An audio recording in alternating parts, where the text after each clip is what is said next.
Today we're reading the 30th chapter, called A Bargain, from Ross Mackenzie's book, EVERNIGHT.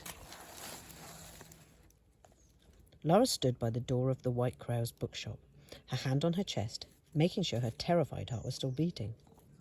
The locket buzzed against her skin like the wings of a dragonfly, and the sound of the spells, the magic from the locket, and the bird and the books intensified and reached a shattering, painful level before it died away to nothing.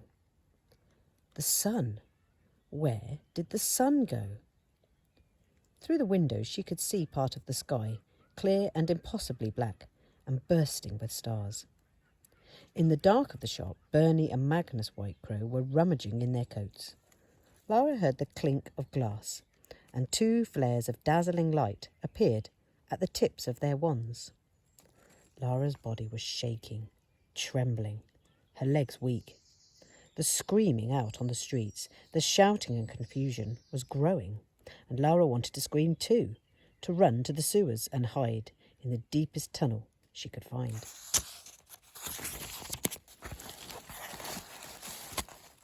Bernie touched her arm, and she jumped. "Lara, you must listen. I know you are frightened. We all are, love, but you must keep a clear head." "But the sun has gone!"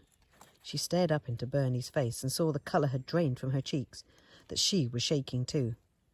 The old witch closed her eyes and took a few slow breaths. "Think, Bernie," she said to herself then. "The docks. Rob will be there." "But he won't be ready," said Magnus. "He isn't due to sail for 2 days." "Mother Earth's knobbly knees, Magnus. I think, in the circumstances, Rob will be ready any damn time we say." Lara's brain was slowly beginning to work. "Is this witch magic?" Bernie shook her head. "No, this isn't witches."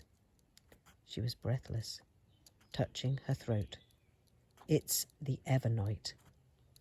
Magnus shook his head and screwed up his face like he'd tasted something bitter.